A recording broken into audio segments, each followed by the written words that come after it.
Alors qu'en début de semaine, le monde entier redoutait les moindres faits et gestes de Donald Trump, les marchés ont finalement fait preuve d'une résilience à toute épreuve.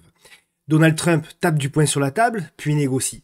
On l'aurait presque oublié, mais finalement, c'est un petit peu la marque de fabrique du président américain depuis bien longtemps déjà, mais les investisseurs semblaient quelque peu l'avoir oublié. Alors, est-ce que, malgré ces secousses, les indices mondiaux vont pouvoir retrouver leurs sommets historiques? À titre personnel, j'y crois, et je vais vous expliquer pourquoi dans cette vidéo.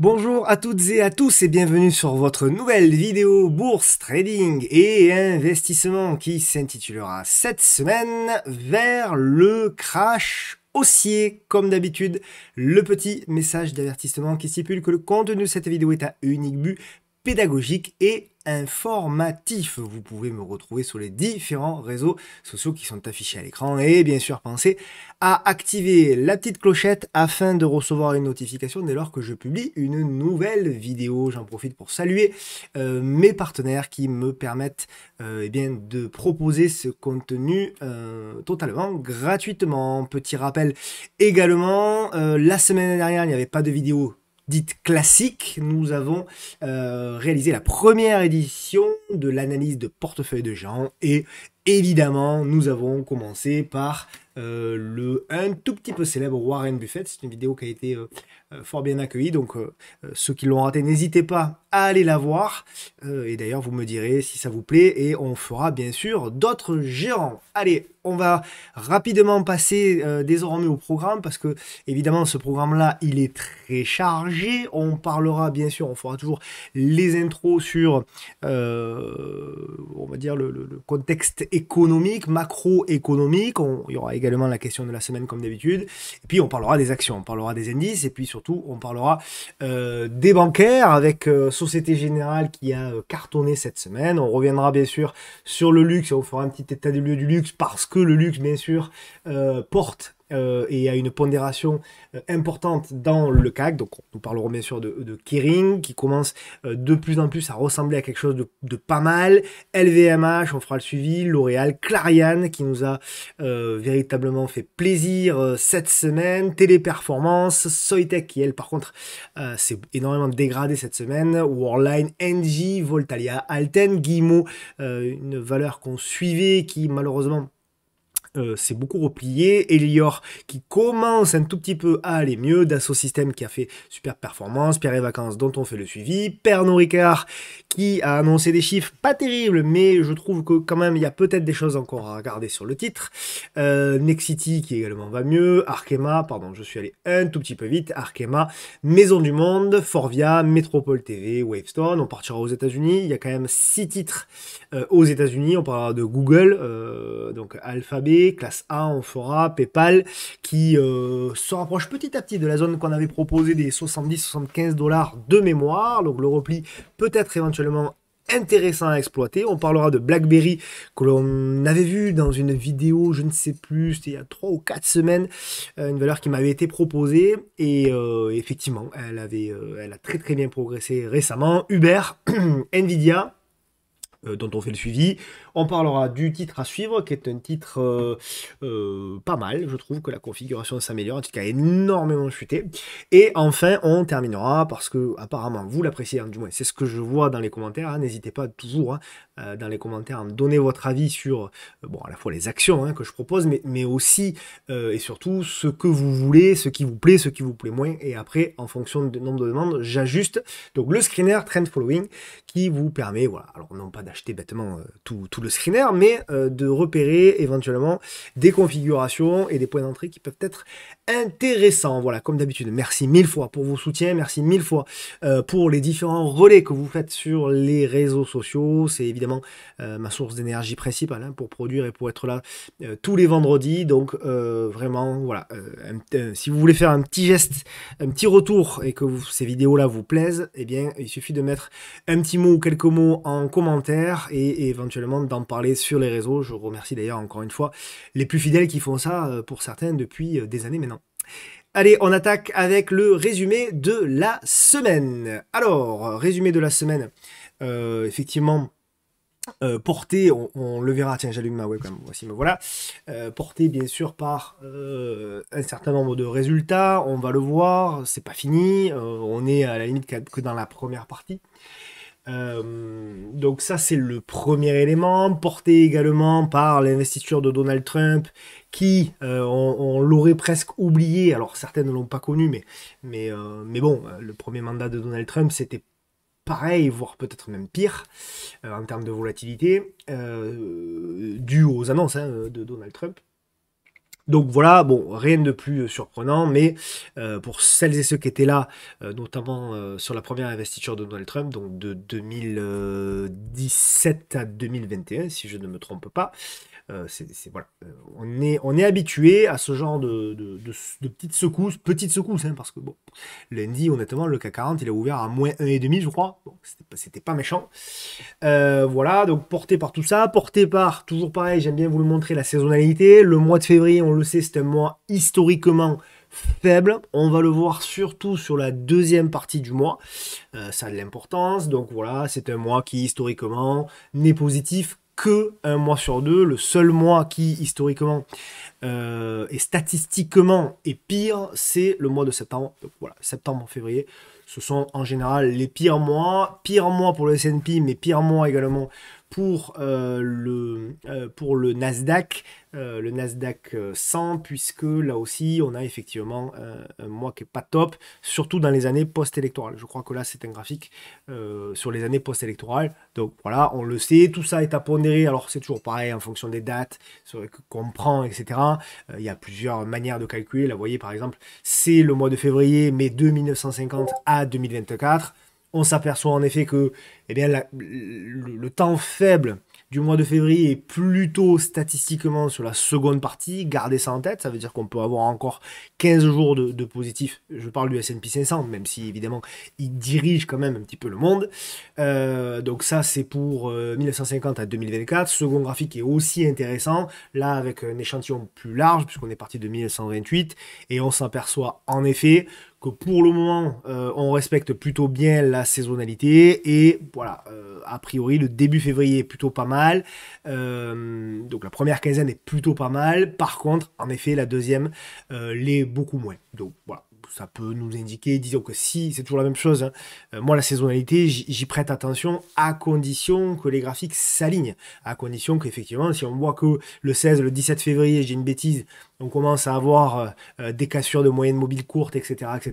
Bon, là, on se dira, bon, ben, en effet, on va peut-être pas tenter le diable et on va peut-être pas insister. Voilà, c'est là où c'est important. Pour moi, la saisonnalité, ça doit pas être un vecteur unique de vos prises de décision, mais ça doit être un complément quand même intéressant et important à prendre en considération, hein, tout simplement. Au niveau des publications, donc là, sur les publications, alors même pas européennes, hein, on est sur les trois principaux marchés, France, Belgique et Pays-Bas.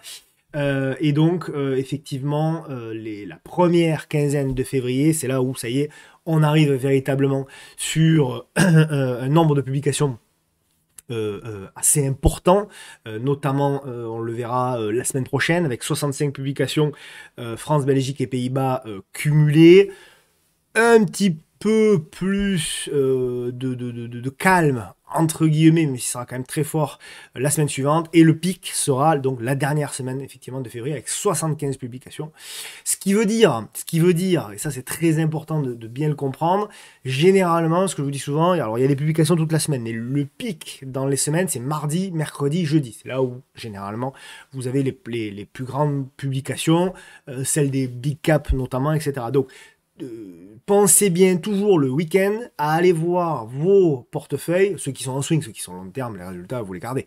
Mais ceux qui sont en swing, pensez bien le week-end à aller regarder quelles actions vont publier la semaine suivante. Voilà, ça évite de faire des bêtises, ça évite d'avoir des mauvaises surprises sur certains plans de trading. Et on l'a vu, voilà, les résultats, ils peuvent être bons et appréciés, comme bons et pas appréciés, ou l'inverse, s'ils sont pas bons et appréciés, ou pas bons et pas appréciés. On l'a vu notamment à Swatec, voilà, vous pouvez prendre moins de 30 à un open, donc là, clairement, si c'est une position importante de votre portefeuille, ça flingue votre portefeuille, du moins, une partie de votre portefeuille, donc ça fait mal, et c'est évidemment difficile à rattraper. Donc pensez-y, si vous êtes long terme, c'est une chose, mais sinon, si vous êtes swing trading et si vous êtes en mode stratégie d'achat, plutôt, sur quelques jours, quelques semaines, là, il faut, à mon sens, aller regarder. Aux États-Unis, je vous le fais rapide, c'est du pareil au même, évidemment. On arrive aussi beaucoup à un certain nombre de publications. Voilà, aux États-Unis aussi. On a eu Google, bien sûr, qu'on verra. On a eu, hier, c'était Amazon, qui, vous le savez, c'est peut-être mon action préférée aux États-Unis, qui a publié aussi de très bons chiffres. Bon, en aftermarket, c'était légèrement rouge, mais bon, on verra l'open cet après-midi. Bon, voilà.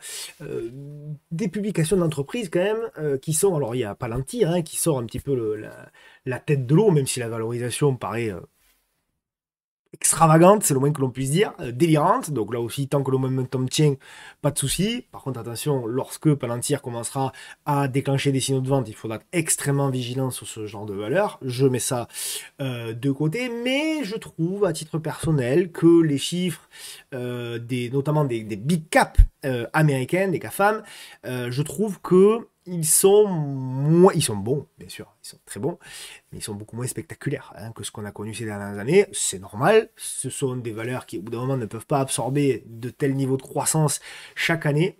Pour le moment, le marché les a un petit peu corrigés. Hein. Alors Nvidia, c'était pas suite à une publication, c'était plutôt suite aux événements de l'IA, etc. Mais voilà, même Google, on a eu quand même une correction, etc. Donc voilà, pour le moment, le marché ne sanctionne pas trop, mais attention quand même de pas trop décevoir trop longtemps. Ça peut être une pause, et le marché, je pense, le voit comme ça, comme une opportunité d'achat. Mais peut-être que un petit peu plus tard, on peut avoir des surprises tout au long de l'année 2024. C'est ce qu'on va voir, notamment ce qu'on verra dans quelques mois, si eh bien, ce ralentissement sur les grosses capitalisations se poursuit, voire se dégrade. Ou plutôt est encore plus important. Voilà. Ça c'est pour la partie effectivement entreprise. Maintenant on penche un peu désormais sur la partie éco, macro, politico américaine notamment. Donc c'est ce que je disais en introduction. Trump tape du poing sur la table, puis négocie. Alors là aussi, je le dis, on l'aurait presque oublié. Alors certains l'auraient presque oublié, ceux qui ont vécu, qui étaient là déjà en 2017, de 2017 à 2021, lors de du premier mandat de Donald Trump, eh bien, le savent très bien. Donald Trump, voilà, il a fait ça pendant 4 ans, en lançant des annonces, en prenant des décisions sur lesquelles il est tout de suite revenu. C'est ce qui s'est passé d'ailleurs.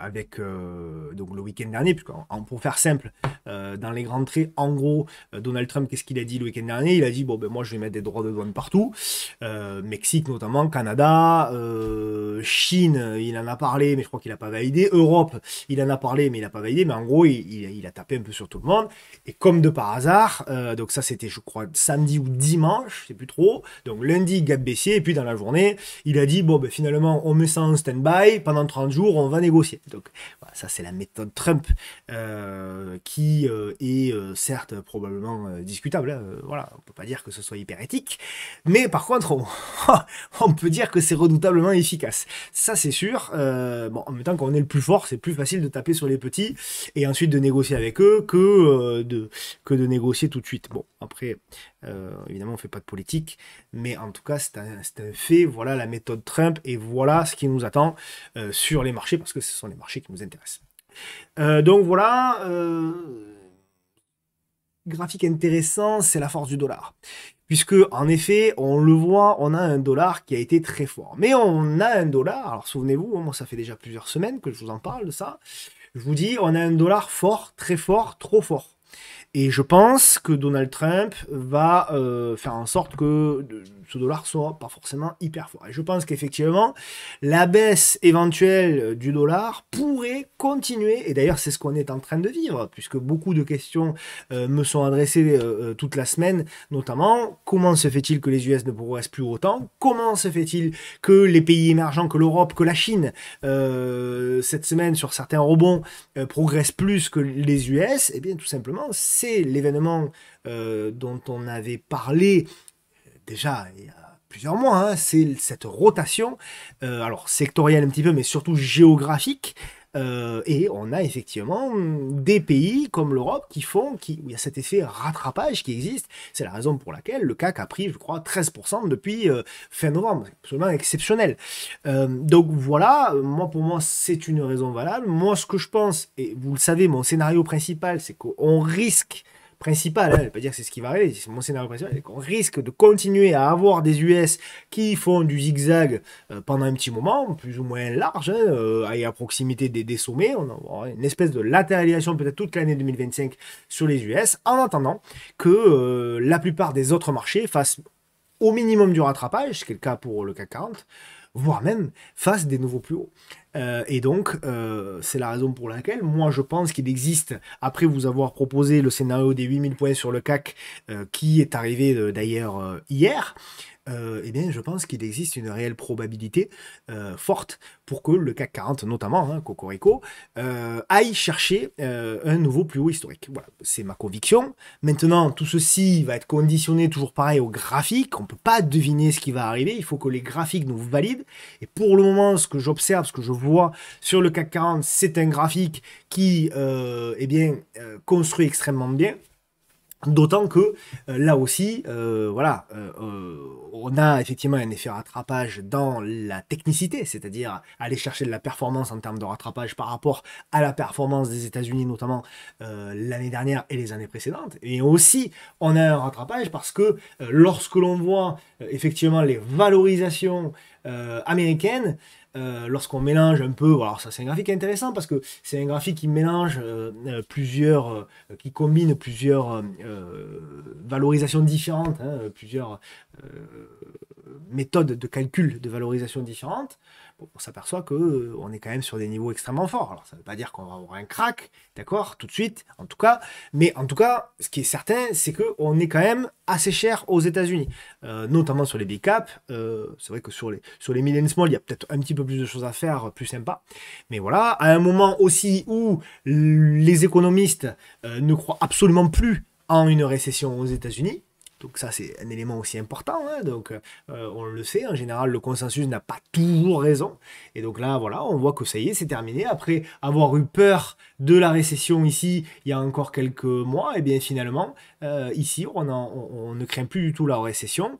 Et à un moment où, lorsque l'on regarde les chiffres, notamment les chiffres en début de semaine sur les États-Unis, on a notamment les PMI des services qui sont, j'ai mis bof, voilà, bof, on sort à 51, je crois, ce qui est très moyen, sur les PMI des services aux États-Unis, ce qui est très moyen également sur les PMI non manufacturés au mois de janvier aux États-Unis, on le voit. Voilà, il n'y a pas véritablement de rebond spectaculaire, il y a même plutôt une stagnation, voire même pour certains une légère dégradation. Donc tout ceci, en effet, eh bien, me fait dire que voilà, peut-être que la rotation, effectivement, sur l'Europe et sur les pays émergents, nous ne sommes qu'au début. Peut-être que le cycle de surperformance des États-Unis est peut-être dans une période de temps relative, hein, bien sûr, et peut-être en train de décliner. Voilà, c'est mon avis. C'est l'avis que je vous partage d'ailleurs régulièrement, hein, aussi sur la table des investisseurs. Il y aura un point éco qui va arriver là d'ici une semaine à 10 jours, un point économique qui sera intéressant. Donc n'hésitez pas bien sûr à vous abonner à la table des investisseurs qui a été lancée il y a tout juste 3 mois, plus de 4000 abonnés aujourd'hui à la table des investisseurs, c'est exceptionnel, merci beaucoup, les retours sont absolument fabuleux. Je rappelle que bien sûr, encore une fois, c'est gratuit. Vous aurez comme tous les mois, la lettre mensuelle aux investisseurs que vous recevrez directement dans votre boîte mail, qui sera écrite, qui est écrite par, ce sera la 3e ou 4e édition, je ne sais plus, qui est écrite par des professionnels du secteur sur, bien sûr, la bourse, sur la gestion privée, sur les cryptos et sur l'immobilier. Voilà, il y a également des nouveautés qui vont arriver. Je suis en train de finaliser pour tout vous dire, voilà, je ne voulais pas le dire, mais en train de finaliser une espèce de bibliothèque, médiathèque, on va dire, qui sera accessible gratuitement, une espèce d'espace membre sur mon site où eh bien, vous pourrez accéder gratuitement et accéder à des webinaires exclusifs, à des choses qui peuvent vous aider à progresser. Donc voilà, ça va arriver très bientôt. Donc vous serez alerté, je pense, si tout va bien, que ça va arriver là dans le mois en cours. On n'a jamais été aussi proche, mais c'est beaucoup de travail évidemment. Donc voilà, la question de la semaine. Question de la semaine, je crois que c'est de Romain. Alors la question est intéressante, très intéressante, je dirais même primordiale. Question de Romain, donc j'espère que tu vas bien. Je pense que la réponse aidera pas mal de monde en effet. La voici. Comment bien placer, alors c'est surtout ça, alors il y en a plusieurs, hein. Comment bien placer son ordre APD, ordre à plage de déclenchement. J'ai élargi en reprenant l'ensemble des ordres, vous allez voir. Est-ce qu'il faut placer sur le dernier sommet, etc. etc. Est-il possible voilà, de ne pas risquer de se faire prendre dans un gros gap baissier? Ça c'est intéressant aussi. Donc voilà, merci pour toute la pédagogie que tu as. Voilà, donc la question en fait, c'est la question des ordres de bourse. Donc, les ordres de bourse, déjà, il y en a plusieurs. Il y a même des brokers qui inventent entre guillemets, hein, des nouveaux ordres. Les termes peuvent parfois varier, mais comme d'habitude, moi, l'objectif de cette vidéo, c'est de faire de la pédagogie. Donc, je vais aller au plus simple et surtout au plus utile. Et d'ailleurs, moi, même à titre perso, je vais au plus simple. Donc, je vais vous dire, moi, ce que j'utilise comme ordre de bourse et surtout dans quel contexte je les utilise. C'est primordial. Donc, les différents types d'ordres. Premier ordre, le plus connu, le plus célèbre, celui qui a toujours été utilisé par tout le monde, c'est l'ordre au marché, l'ordre ATP, à tout prix. C'est-à-dire que tout simplement, sur cet ordre-là, on va acheter ou vendre d'ailleurs des actions immédiatement au prix actuel du marché. On ne cherche pas à comprendre, on met ordre au marché et pouf, l'exécution se fait dans le carnet d'ordre. C'est l'option la plus rapide, mais effectivement, le prix peut varier légèrement dans un carnet d'ordre moins liquide, notamment sur les small caps, puisque si vous détenez des titres que vous voulez vendre, ben, elles seront vendues au premier acheteur. Et donc, s'il y a un écart entre votre prix actuel et le premier acheteur qui est en dessous, eh bien, vous allez être exécuté directement en dessous, et donc à un prix moins élevé que ce que vous voyez à l'écran au moment où vous souhaitez vendre.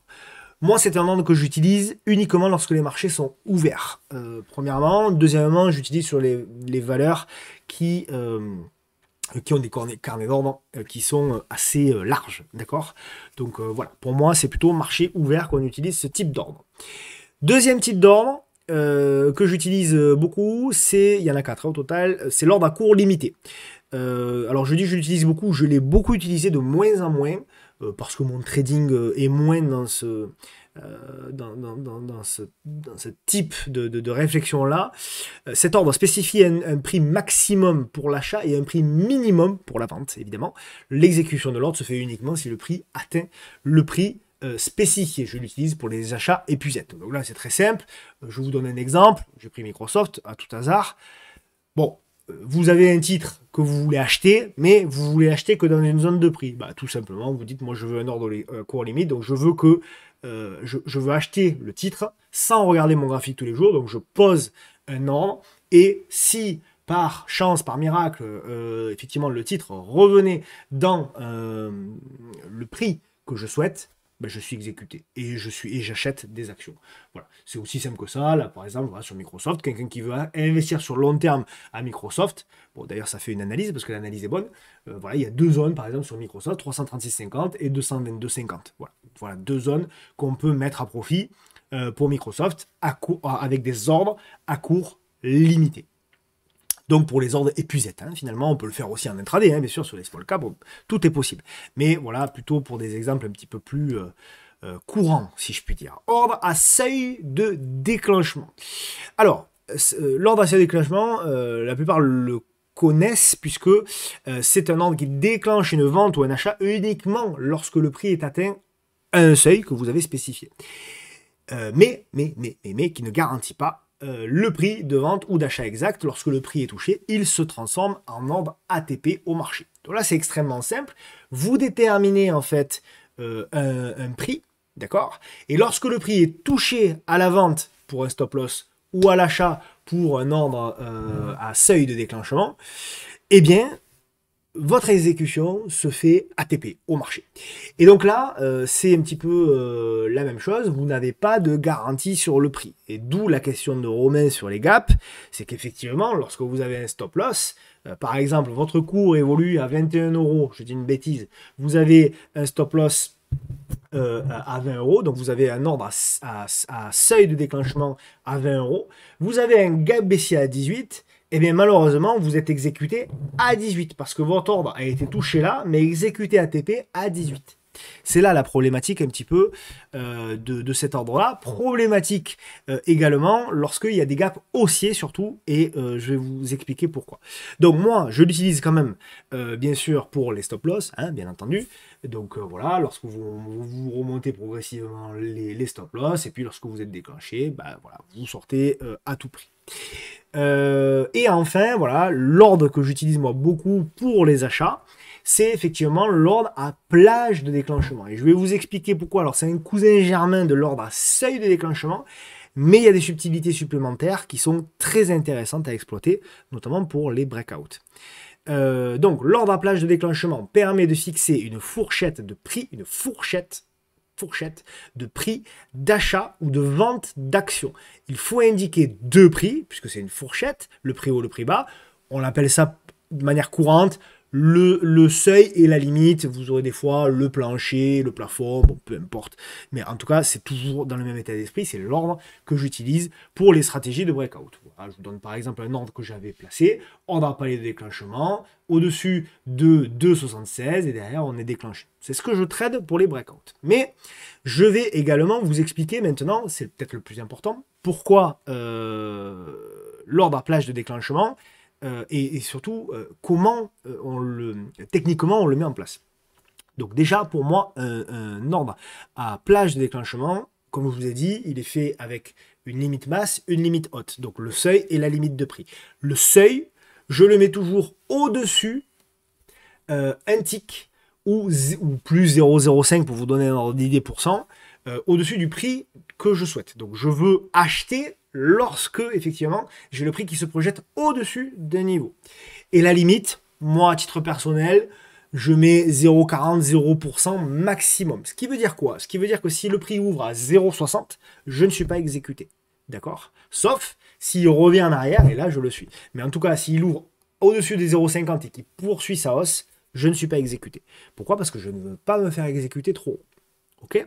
Vous allez comprendre, je vais vous montrer, je vais illustrer en tout cas ce que je vous raconte ici.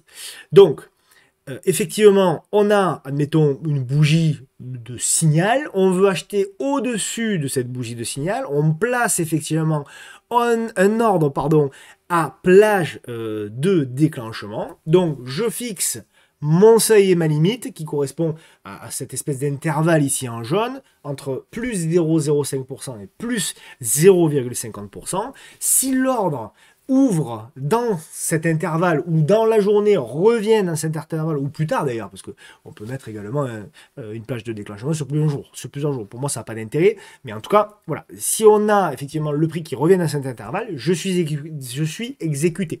Si en revanche, le prix ouvre et ne touche jamais cet intervalle, si on reste au-dessus finalement, ou en dessous d'ailleurs, eh bien je ne serai jamais exécuté. Donc, exemple concret, ici par exemple sur le titre Téléperformance, lorsque j'avais placé, vous voyez ici mon ordre au-dessus de 239,2, bon, admettons à la louche, j'ai pas fait le calcul, j'avais mis par exemple une plage avec un seuil à 239,3 par exemple, jusqu'à, je sais pas, 242 ou 243 euros.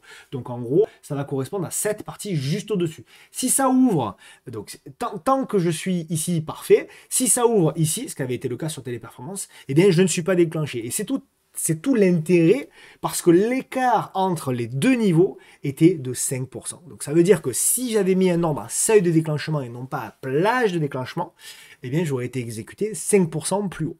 Alors vous allez me dire, certains, je le vois, maintenant j'ai l'habitude, vont me dire, oui mais tu vois par exemple, ça avait continué de progresser. Oui, ok, très bien, mais ça peut aussi revenir en arrière, et si ça revient en arrière, vous avez été exécuté 5% plus haut, et puis surtout, votre plan n'est plus du tout le même. Si vous avez un objectif ici avec un stop là, votre ratio n'est plus du tout le même, puisque au lieu d'être exécuté là, vous êtes exécuté là. Donc votre plan n'est plus, votre stratégie n'est plus du tout la même, votre plan de trading n'est plus du tout le même. Donc l'intérêt n'est plus du tout également le même. Ce qui est intéressant également, je vous le disais, sur ces ordres-là, à plage de déclenchement, c'est que lorsque l'on ouvre, comme ici, là je vous ai pris un exemple, donc on avait un ordre à plage de déclenchement au-dessus de 35,12, donc par exemple on avait un seuil à 35,13 et une limite, je sais pas moi, à 35,40, j'ai pas calculé, eh bien ce qui est intéressant c'est qu'on ouvre ici en gap à la hausse, d'accord, et quand le titre revient dans notre zone, eh bien là, on est exécuté dans la journée. Donc, on est exécuté, même si le titre a ouvert un gap aussi, on est exécuté uniquement dans la zone que l'on souhaite. Donc ça, c'est parfait. Ce qui est toujours intéressant, c'est un autre sujet, mais pensez toujours bien ou à très rapidement, lorsque vous êtes déclenché, à mettre votre stop loss, ou à avoir un broker, c'est le cas pour moi, qui permet effectivement de poser le stop en même temps que l'ordre. Ça, c'est très, très important. Donc voilà, j'illustre très simplement. Donc, on ouvre ici donc en gap haussier, on n'est pas exécuté, mais en revanche, dans la journée, le titre baisse légèrement et on est enfin exécuté, donc en ordre tout simplement par rapport au prix ou l'intervalle de prix que l'on souhaitait. Voilà, c'était une partie complète, mais je trouve hyper importante. Ça aussi, cette partie-là, je la mettrai en format vidéo et je la mettrai également dans l'espace membre qui sortira plus tard. Et donc vous pourrez bien sûr retrouver toutes ces séquences-là parce que je pense que pour se former, franchement, il n'y a pas mieux. Et pour apprendre un petit peu le trading, la bourse, et surtout voilà, tous les outils qu'on peut utiliser pour s'adapter au mieux à notre type de trading. Voilà pour la partie de la question de la semaine. Merci Romain pour ça. On passe si vous le voulez bien, désormais à l'analyse voilà, de notre cher ami le CAC 40. Le CAC 40, alors, petite rétrospective, hein, toujours la même chose. On se met d'abord sur un petit graphique mensuel sur le CAC 40.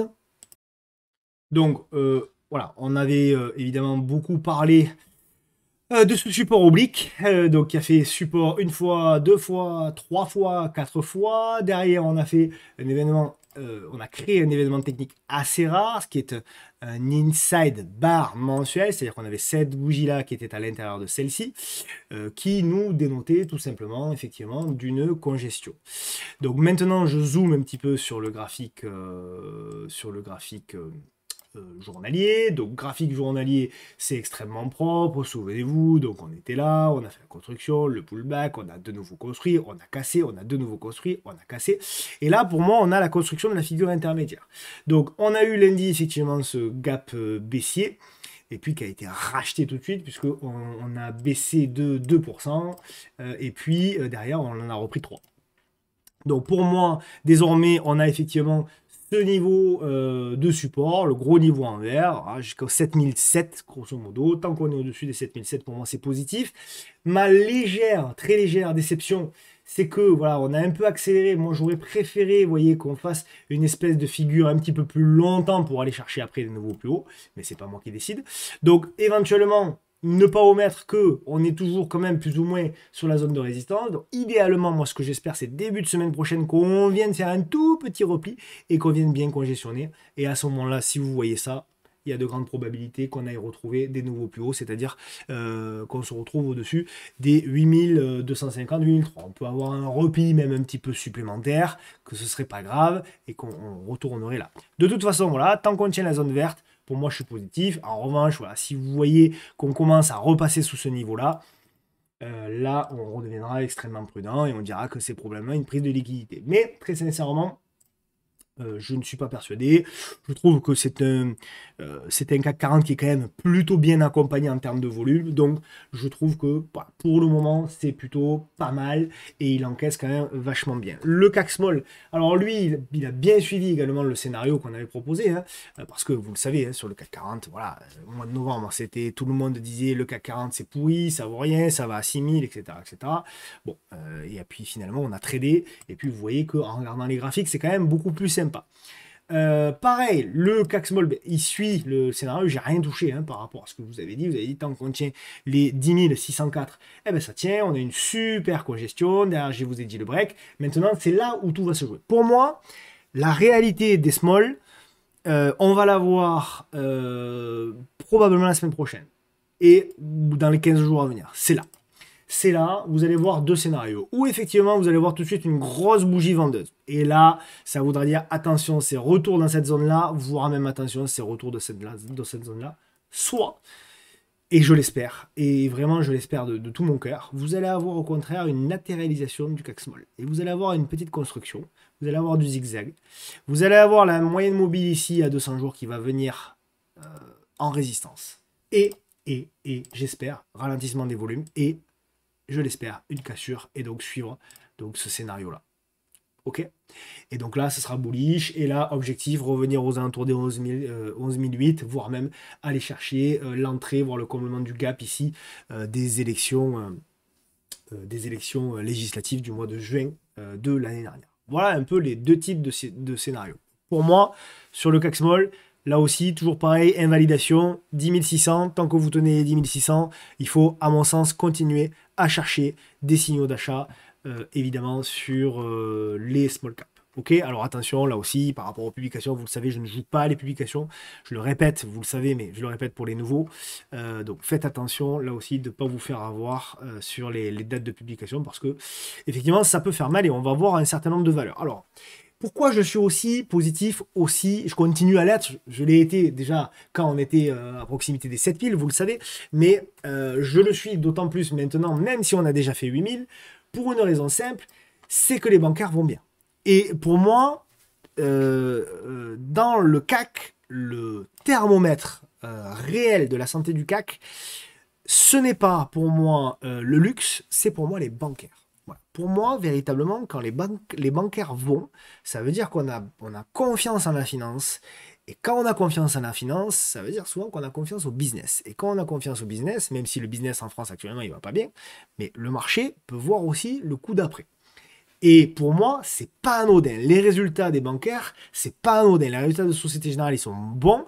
Une bancaire également qui a publié hier, mais qui n'est plus cotée, c'est BPCE, le groupe BPCE, que je connais un petit peu, c'est le moins que l'on puisse dire, qui a publié également hier des super chiffres. Hein.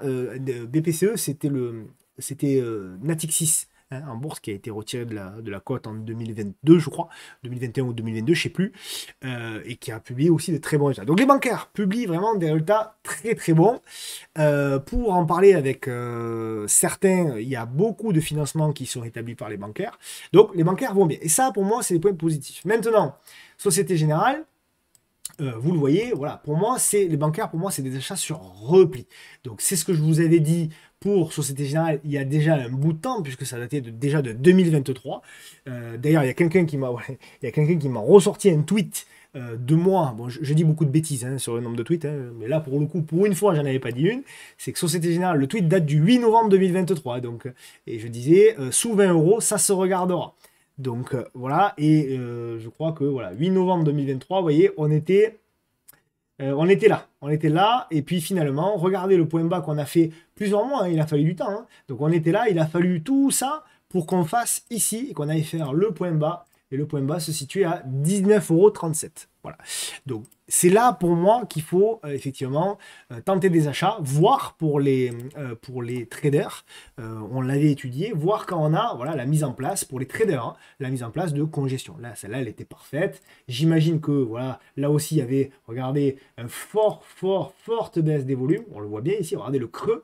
Donc ça, c'est des choses qu'on peut trader et trader les cassures. Maintenant, pour les investisseurs, voilà, ça va pas faire plaisir, mais c'est pas grave. Autant, je vous dis, sur les 20 € peut-être, pardon, celui-là, sur les 20 € peut-être ça peut se regarder. Autant, je vous dis, très sincèrement, 35 € c'est trop cher pour Société Générale. Ça ne veut pas dire qu'elle va pas continuer. Il y a des objectifs qui sont là, etc. Pourquoi pas? Mais pour moi, investissement, non. Trader, pourquoi pas? Et vous allez anticiper ce que je vais dire. Trader, pourquoi pas? À condition d'avoir voilà, ce genre de choses qui se répètent tout simplement ici. Voilà. Si vous avez effectivement ce genre de configuration pour les traders, allez, ok, on achète et on va chercher, d'ailleurs c'est ce qu'on avait indiqué ici, on va chercher un nouveau plus haut. Et clac, et clac, et clac. Et là, on accompagne la tendance, mais c'est pas de l'investissement, c'est du trading. D'accord? Trading, swing trading. Après, le problème, c'est que le mot trading a une connotation péjorative, ce qui est stupide.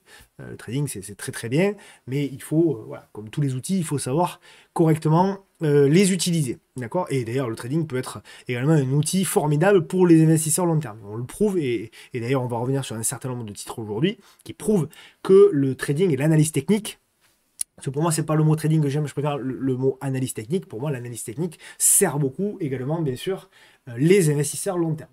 Donc, on passe désormais au secteur fort, hein, bien sûr, enfin, du moins bien pondéré hein, sur le CAC.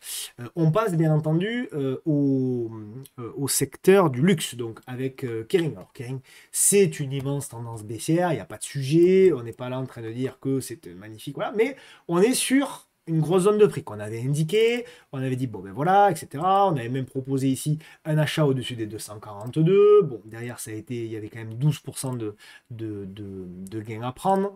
Donc très bien. On avait indiqué que nous étions, je fais un petit peu le ménage, on avait indiqué que nous étions voilà, dans une sorte de range pas très propre quand même, hein, voilà, avec voilà, un petit excès dessous qui a été corrigé, il y a des cassures, tout ça, bon, voilà. Mais par contre, ce qui est hyper intéressant, c'est que là, il me semble qu'on est en train de construire. Il va falloir observer toujours pareil cette moyenne mobile ici à 200 jours qui pourrait, je l'espère, s'aplatir et pourquoi pas remonter. Donc ce que l'on espère nous, c'est que ici, effectivement, et c'est le scénario qu'on peut tenter, jouer, observer en tout cas, c'est ça. C'est grosso modo, vous avez cette magnifique construction, la cassure par l'eau, nous, la grande figure, nous construisons ensuite une petite figure, et ensuite, on démarrerait une nouvelle tendance. Tout ceci, pour moi, tombe à l'eau si on revient quand même, grosso modo, sous les 227 et raison de plus, sous les 211. Voilà. Mais pour moi, c'est pas fait, c'est loin d'être fait, etc. Mais on est quand même dans un stade qui peut nous laisser penser que ça se regarde. Donc, ça se regarde. Ok ? LVMH, rapidement, LVMH, bon, il y a eu cette belle progression hein, de LVMH. Et là aussi, alors, on peut le voir de manière différente. J'ai peut-être d'ailleurs certainement mal tracé parce qu'il y avait aussi cette zone-là. Le marché voit un petit peu les deux, peu importe. En tout cas, je trouve que c'est plutôt pas mal ce que fait LVMH. Ah, je nettoie parce que c'est le bordel. Voilà, tac, tac, tac. Et il va falloir tenir maintenant toutes ces zones-là. Voilà. On voit LVMH tient son gap haussier. Voilà, je viens de faire comme ça, ce sera peut-être mieux. Voilà, tient son gap haussier. Alors, on est revenu en mode pullback, hein, puisqu'on avait voilà, cette droite ici. Donc, on est revenu dans un premier temps en mode pullback. Donc, support, à résistance. Mais c'est pas perdu. Mais c'est pas encore perdu. Par contre, il faut effectivement tenir cette zone des 675. Donc, ce qu'on espère maintenant pour LVMH, c'est là aussi, je ne sais pas comment ça va se matérialiser, mais ce qu'on espère, c'est ce genre de choses sur LVMH. Tac, tac, tac. Et si on a ensuite la cassure, allez, on va aller chercher peut-être le niveau des 798, 800 et ensuite le niveau des 880. D'accord? Il y a du boulot. Tout ceci est invalidé pour moi si on repasse, si on commence à combler ce gap-là, etc. Même celui-ci. Donc, allez, sous la M200, voilà, grosso modo, si on commence à repasser sous la MM200 ici, effectivement, on redevient, à mon sens, je peux me tromper, mais à mon sens, on redevient quand même dans l'ensemble beaucoup plus prudent. J'accélère parce que je suis très en retard comme d'habitude. C'est la reprise. C'est la reprise. L'Oréal. Donc L'Oréal, effectivement, donc toujours pareil. Alors moi je l'ai loupé, hein. Vous le savez, j'attendais la zone. Voilà, ça fait partie aussi. Il faut bien comprendre ça. On détermine des zones. Des fois elles sont touchées, des fois elles ne le sont pas. Bon, ben quand elles ne le sont pas, elles ne le sont pas. Pour le moment, elles ne l'est pas. Moi, la zone que j'avais identifiée, c'était le bas ici du canal, 311, 293, j'en sais rien. Pour le moment, on a fait le point bas ici à 317 et ici on se relève maintenant. Je n'exclus pas qu'on puisse avoir à nouveau une attaque baissière. Et si c'est le cas, effectivement, là je vous dirais, ah, ça y est, ça sonne. Et effectivement, on a notre scénario. Maintenant, si L'Oréal décide de ne pas faire ça et d'aller faire de nouveau plus haut, ben on attendra un petit peu plus tard, c'est pas grave. D'accord? Parce que c'est une tendance haussière et qu'on sait que dans une tendance haussière forte comme L'Oréal et une action de qualité forte comme L'Oréal sur le plan des fondamentaux, eh bien, on attend des opportunités d'achat sur repli. Ok? Nous continuons avec Clariane. Donc, Clariane, elle est là. Donc, Clariane, effectivement, donc on est très content. Alors, Clariane, moi, je vous en avais pas mal parlé parce que c'était effectivement la congestion qui était superbe. On en avait parlé déjà lors de la cassure de ce biais descendant. On a fait le pullback, on a construit, etc. Après, on a fait cette figure-là. Bon, bref, il y a quand même de belles choses, effectivement, qui ont été mises en place avec le retournement de la moyenne mobile à 200 jours, etc., etc. Bon, voilà, il y a vraiment un certain nombre de choses qui sont hyper intéressantes. Alors, il y avait effectivement aussi un sujet qui était le FOFO breakout. Le FOFO breakout, c'est quoi? C'est tout simplement qu'on a ici une résistance, qu'on fait une fausse cassure, qu'on réintègre, que dans la réintégration, on fait une congestion et qu'on relance. C'est ce qui s'est passé. Le point d'entrée, moi, malheureusement, je ne l'ai pas eu parce que tout simplement j'étais en vacances, donc moi je suis rentré samedi, donc effectivement je n'ai pu rentrer que le lundi ici à la cassure de cette bougie là, mais l'entrée elle était là en fait, l'entrée elle était au-dessus des 2,12, ce qui fait que j'ai perdu entre guillemets, j'ai eu 3% de retard à peu près par rapport à mon entrée. Bon voilà, maintenant qu'est-ce que j'attends? Ben, tout simplement il faut tenir ça, hein. Il faut tenir cette zone-là, les 2,28 €, et plus on construira haut, mieux ce sera. Si vous voyez effectivement que la semaine prochaine, vous avez une construction qui se poursuit, alors là, on tente un achat pour relancer. Voilà. Maintenant, rien n'est fait, ça reste une tendance baissière de long terme, ça reste fragile, etc. etc. Mais effectivement, depuis cette zone-là du 30 septembre 2021, on n'avait pas eu de retournement de cette MM200. C'est donc un événement, pour moi, en effet, comment dirais-je, sur Clariane. Un événement technique aussi rare, hein, c'est sur Téléperformance. Téléperformance, je vous la mets en mensuel. Qu'est-ce qui se passe techniquement qui est assez intéressant? Regardez, c'est la moyenne mobile à 10 mois. La moyenne mobile à 10 mois, depuis le mois de janvier, donc c'est très récent, hein, puisqu'il faut que la clôture mensuelle soit exécutée. Comme nous sommes le 7 février, ça fait qu'une semaine qu'on a pu voir qu'effectivement on a eu la validation. On a bien eu la validation du retournement de cette moyenne mobile à 10 mois. Moyenne mobile à 10 mois qui s'est redressée, qui n'avait pas été dans le positif depuis quand même le mois de mars 2022. Donc ça fait quand même 3 ans que Téléperformance n'avait pas été dans une telle situation technique. La dernière fois qu'on avait une moyenne mobile à 10 mois qui était baissière et qui s'était redressée, c'était ici.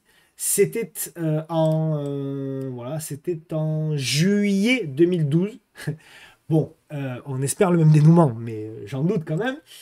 Après, le titre avait quand même progressé jusqu'à 1700%. Alors, je dis pas que le titre va progresser jusqu'à 1700%, hein, soyez rassurés. J'ai pas perdu totalement encore la raison, contrairement à ce que dit ma femme, mais en tout cas, je n'ai pas encore perdu, il me semble, totalement la raison. Mais par contre, effectivement, on a des choses qui s'améliorent. Et notamment, voilà, je mets un graphe hebdo, ça suffit, hein. Pour moi, on aura la validation technique.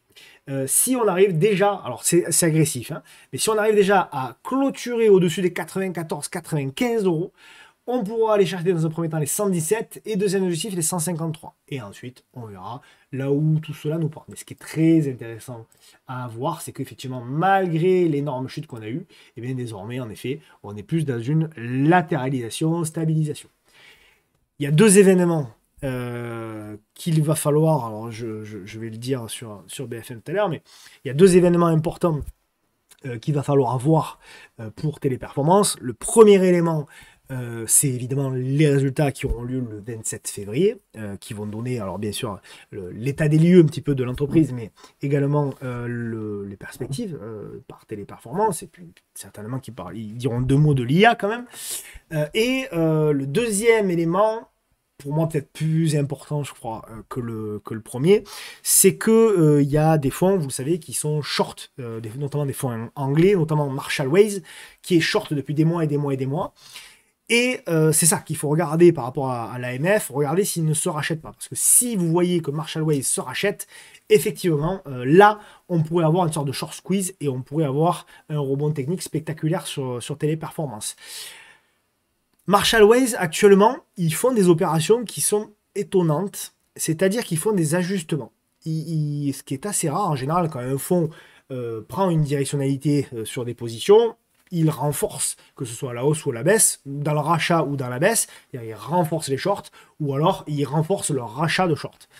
Là, ce qui est bizarre depuis un mois, depuis le mois de janvier, c'est que je vois ils font des petits achats de rachat, des petites opérations de rachat, des petites opérations de renforcement. Donc je ne sais pas si c'est des ajustements, franchement je ne sais pas. Mais en tout cas, moi je le regarde de très très près. Ok. Soitec, bon là c'est la déception. Soitec, c'est la déception. Donc c'est un titre effectivement qui fait un nouveau plus bas. Voilà, c'est très décevant. C'est très décevant. Il y a quand même un point positif. Pardon, pas le 4 heures, je vais mettre le daily. Il y a quand même un point positif, c'est cette espèce de biseau descendant. Voilà. Donc on a tenté, donc là, résultat, vous le savez, je ne les joue pas. Donc là, on est posé ici sur le bas de biseau descendant. C'est le seul point positif. Donc les traders agressifs pourront tenter un rebond, mais voilà, il va falloir quand même maintenant beaucoup de choses. On est toujours installé sous cette moyenne mobile à 200 jours qui ne fait que baisser. Donc pour jouer du rebond, pourquoi pas, mais pour le moment, il faut rester relativement calme. WLN Worldline, là c'est pareil, il y a du mieux, mais ça construit un petit peu à l'image de Téléperformance. Donc là aussi, on a la moyenne mobile à 200 jours qui est en train de s'aplatir, donc c'est pas encore fait. On a cassé cette oblique ici, on a fait le pullback, et on relance, on tente de relancer. Moi j'ai pris avec le salon, on a une petite position dessus. Bon voilà, il faut que cette congestion-là finisse par casser par le haut. Évidemment, si on repasse sous les 7,63, voire même les 7,47, effectivement, là, fin du game, et il va falloir aller chercher les supports des 7,15, etc. Bon, c'est un autre trading, ok. Mais bon, voilà, pour le moment, c'est pas affreux. NJ, toujours dans la construction. Moi, je trouve que c'est une des plus belles constructions hebdo. Vous allez le voir, voilà, hebdo, c'est hyper propre. Voilà, c'est encore plus joli comme ça. Donc l'hebdomadaire est très beau. On a une chute du titre, on a une stabilisation du titre et on a effectivement une moyenne mobile à 200 semaines, là pour le coup, qui est d'autant plus forte en termes de tendance que la 200 jours et qui est quand même moins forte que celle à 200 mois, bien sûr. Et donc là, voilà, on a un redressement de la moyenne mobile et on a pour le moment une zone de construction, congestion. Donc ça, c'est très bien. On est en train de se heurter à une belle zone de résistance aux alentours des 16,20. Donc ça, c'est super. Vraiment, pour le moment, c'est pas affreux du tout ce qui se passe sur NJ. Je ne sais pas quand est-ce qu'il publie, mais là, on va attendre une nouvelle congestion et c'est le break qui nous donnera éventuellement la prise de position. Donc NJ, titre à suivre de très près. Vous le savez, je vous l'avais déjà dit, déjà fin 2024. NJ est un titre que je suis également de très près. Voltalia, elle est là. Donc Voltalia, donc pareil, hein, pour moi on est à quand même un moment important, donc très gros niveau. Voilà, Voltalia, vous voyez, on est à un gros niveau de support, etc. On peut l'élargir. Donc en tout cas, on est sur les plus bas historiques et on est dans la construction. Donc voilà, on avait cette oblique ici, qui a fini par casser. On a fait un gros pullback, un peu exagéré du coup. Voilà. Là aussi, on a une petite position sur le salon. On a pris la cassure ici. Bon. Voilà, et le plus dur reste à faire. L'objectif, dans un premier temps, c'est de revenir sur ce niveau-là, qui sera d'ailleurs un niveau de support horizontal aussi, puisque c'est le niveau ici qui a été atteint en résistance le 6 janvier. Donc l'objectif c'est revenir à proximité effectivement de cette oblique-là, et après, mes amis, on verra. Voilà un petit peu pour Voltalia. Alten, évidemment très content, puisque on faisait le suivi depuis un moment, vous le savez, le suivi, ce qui était intéressant, c'était ça, c'était la zone de support oblique, elle a parfaitement fonctionné. Je vous avais proposé un achat à l'époque qui était ici, donc c'était un achat, donc nous on l'a tradé hein, sur le salon, puisqu'on avait pris l'achat au-dessus des 79,20. Donc derrière, c'était quand même une belle progression, c'était jusqu'à 16%. Donc magnifique, les 2 TP qu'on avait en objectif ont été touchés, mais ceux qui veulent garder long terme, ils gardent long terme. Bon, après, il y a eu des résultats, hein, donc les résultats, là aussi, vous voyez, bon, il fallait les jouer, ce qui pour moi n'est pas forcément très évident, vous le savez, je ne suis pas, en tout cas, pas favorable en swing trading, hein, investissement, voilà, ceux qui ont acheté typiquement la zone de support, ils ont joué les résultats très bien, donc voilà, donc gap comblé, super, je trouve que ça construit. Je trouve que ça construit, donc ça c'est plutôt pas mal. On va voir si cette figure, tout simplement, elle arrive à faire un petit aller-retour, à congestionner et elle arrive à relancer. Donc c'est pas trop tard hein. Sur Alten, il y a un gros potentiel encore, mais il faut que ça valide. Vous avez vu, la moyenne mobile, elle est même pas encore plate. Hein. Donc là aussi, ce qu'on espère jouer comme scénario, c'est qu'elle s'aplatisse, qu'elle se redresse et qu'on construise effectivement au-dessus. Guimau, grosse déception au niveau des résultats. Ça faisait partie, voilà, ça fait partie là aussi où on peut avoir de l'espoir, des scénarios qui ne se réalisent pas. Et ce scénario-là, malheureusement sur Guimau, il ne s'est pas réalisé. Moi, je vous avais dit, c'est une action que je suis de très près depuis effectivement la congestion ici, depuis effectivement la cassure là. Tout porté à croire en termes de probabilité que on avait fait effectivement le plus dur avec cette congestion-là, mais malheureusement, annonce des résultats décevants, le marché du moins a été déçu, et du coup, tout est à refaire, patatras, et effectivement, voilà, effectivement, un retour à proximité de ce niveau-là, pour jouer éventuellement ça, mais il n'y a que ça qu'on peut espérer. Donc on va attendre cette zone-là, et on va voir si on a un petit signal de retournement dans cette zone-là. Par contre, si cette zone-là, elle n'est pas tenue, barrez-vous. C'est que vraiment, ça pue sur Guillemot et qu'on ira chercher probablement beaucoup, beaucoup plus bas. Et on pourra dire finalement que ce n'était qu'une figure intermédiaire avant de repartir dans la baisse. Mais ce n'est pas validé encore. Ce n'est pas encore mon scénario privilégié. Du moins, tant qu'on tient cette zone-là ici, dans l'ellipse en jaune. On passe à... et j'ai rien oublié parce que chaque fois j'en oublie une. Elior. Décidément, aujourd'hui, la vidéo, elle va traîner, elle va être longue, mais j'accélère. Promis. Elior, ça s'améliore aussi. Donc là, on a eu setup du faux breakout. Alors, pas très exactement, puisque les puristes me diront, et ils auront raison, je le sais bien, puisque pour le coup, ce setup, je crois que c'est ma pure invention. On est au-dessous de la moyenne mobile à 200 jours. Donc, normalement, le setup du faux breakout, il faut être au-dessus. Mais si ce n'est cette particularité technique, on est quand même en effet sur un faux breakout. Donc voilà, à voir si effectivement on arrive à péter par le haut. Et donc voilà, là aussi, hein, donc on a fait la fausse cassure, la petite mise en place de la congestion et on relance. Donc espérons qu'on fasse quelque chose comme ça. Ok ? Donc pourquoi pas, Elior, tout ceci bien sûr était invalidé. Alors déjà, on va dire dégradé au milieu de range et surtout dégradé sous le range, hein, bien sûr. Hein. DSY, pareil, là c'est un peu à l'image d'Alten. Donc là par contre, vous voyez, on a attendu la zone et on l'a eu, la zone, la fameuse zone ici du support oblique. Bon, je vous remets, voilà, je vous remets pas toutes les anciennes, tout ce qu'on avait dit, hein, effectivement. On avait proposé un achat sur la vidéo du 22 novembre au-dessus des 32,36. Et effectivement, bon, ben derrière, il y a une très très belle progression de 26% sur comment dirais-je, sur Dassault Systèmes. Donc voilà, maintenant, le quid du potentiel. Voilà, j'avais un gap, moi, en objectif, un peu en TP numéro 2, hein, qui était là, on l'a comblé. Il y en a un autre ici, pourquoi pas aller chercher. Bon, voilà. Achat long terme, non. Maintenant, construction intermédiaire, oui, pourquoi pas. D'accord ? Pour aller chercher ce genre de niveau-là. Et après, effectivement, on verra si on a la capacité d'aller plus haut. Pierre à vacances, donc là, toujours pareil, annonce des résultats, de la volatilité. Moi, je trouve que c'est toujours intéressant. Alors, je vais me mettre sur un graphique. Ouais, non, je vais mettre sur le graphique journalier, tant pis. Alors, moi, je pense qu'il faut attendre une clôture hebdo. D'accord. Clôture hebdo, mais je trouve que ça se regarde encore bien. Voilà, pour le moment, c'est de la construction. Il y a du zigzag, mais ça construit plutôt bien. Donc, le gros niveau de résistance, il a été identifié. Il est là. Ok.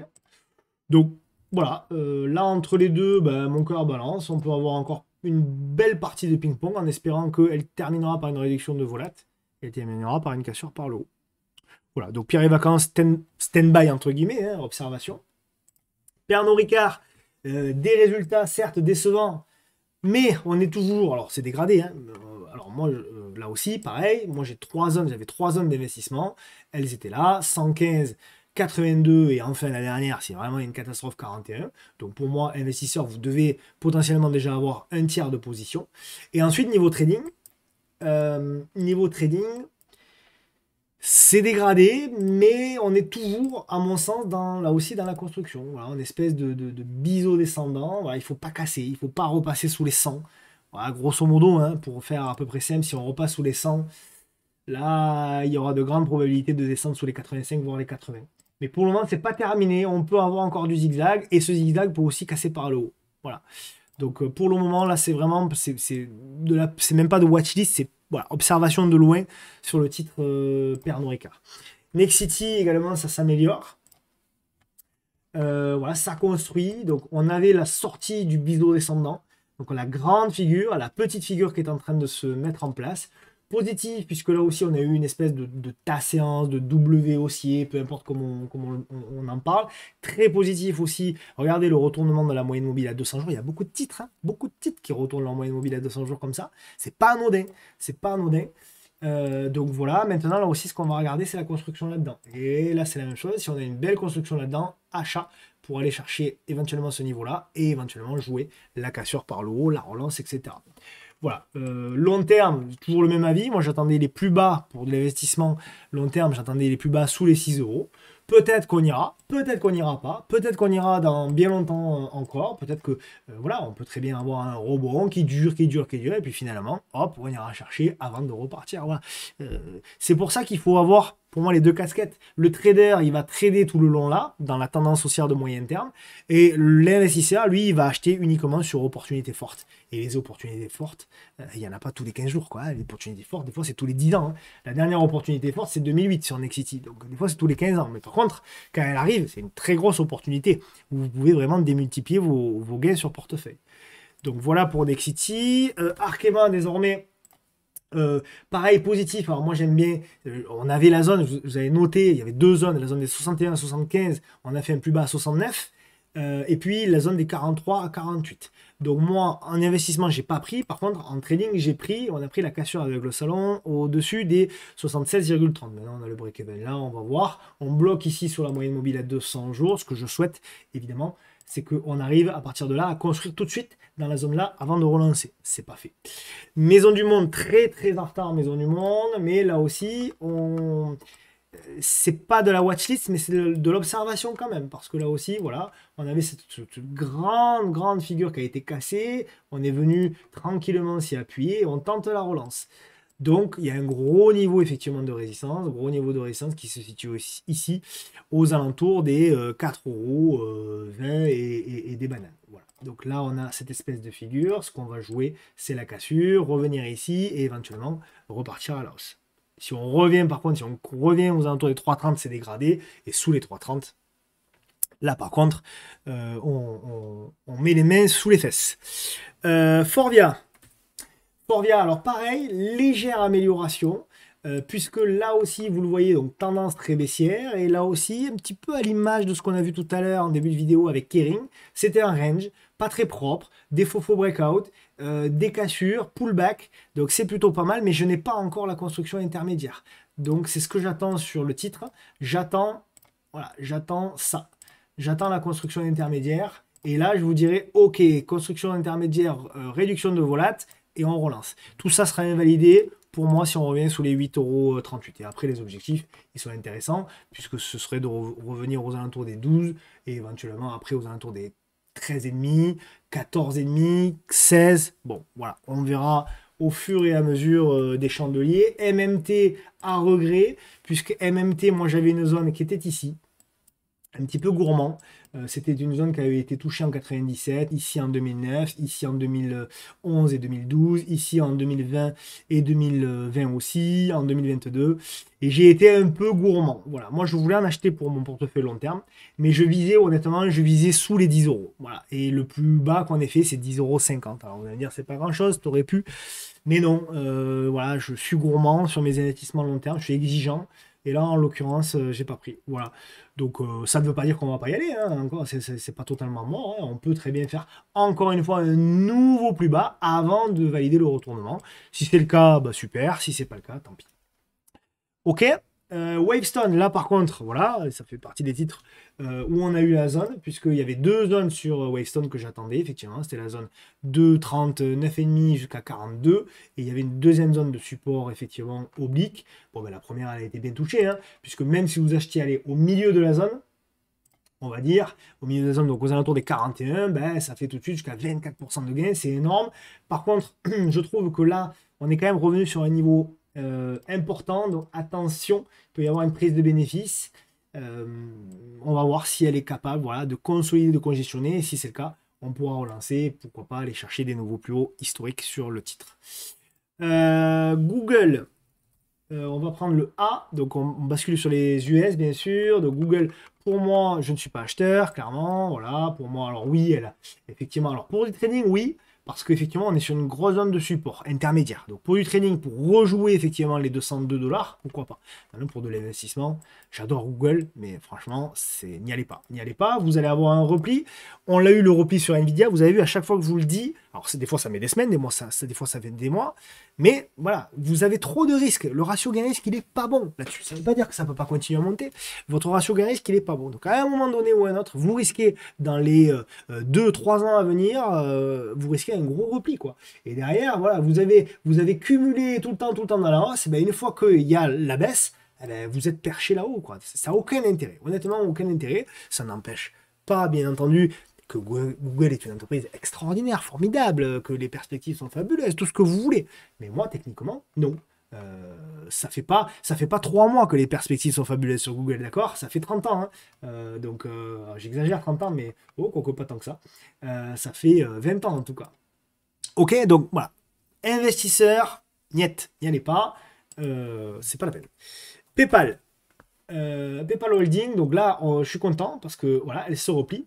Donc, je vous l'avais dit, elle était notée, la zone des 65 à 75 dollars. Donc, c'est toute la zone rouge. Donc, nous étions ici, je vous avais dit, voilà, ce qu'on attend. Moi, ce que j'attends, c'est hop, le repli, la congestion et ensuite le nouveau démarrage. C'est ça que je vais jouer, à condition d'abord que ça se produise, premièrement, et à condition que si ça se produit, nous ayons également notre fameuse porte d'entrée, c'est-à-dire effectivement un repli, bon on n'est déjà pas loin, mais surtout ce qui va m'intéresser c'est la construction. Et si on a une belle construction, là on reprendra en effet PayPal en fond de portefeuille. BlackBerry, magnifique, bravo encore une fois à celui ou celle, je suis désolé j'ai oublié le pseudo qui me l'a effectivement proposé il y a de ça quelques mois. Magnifique, hein, effectivement. Il y avait super support ici en noir, super oblique ici, super congestion. Voilà, vraiment le genre de choses qu'on cherche.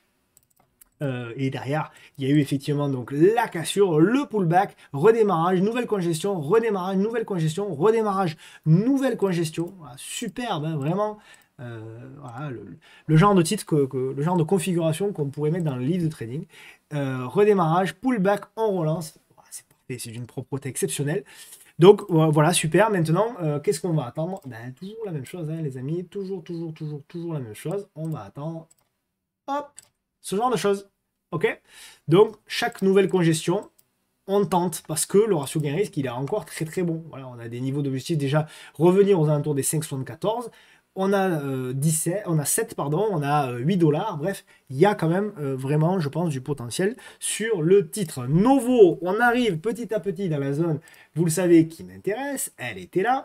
Donc, c'est la zone, on va dire, des 75. On a fait un plus bas à 78. Donc c'est vraiment intéressant. On va voir si éventuellement, voilà, malgré un rebond technique, si on arrive à avoir un nouveau plus bas. Et là, long terme, comme éventuellement trader, swing trader, on tentera effectivement un achat.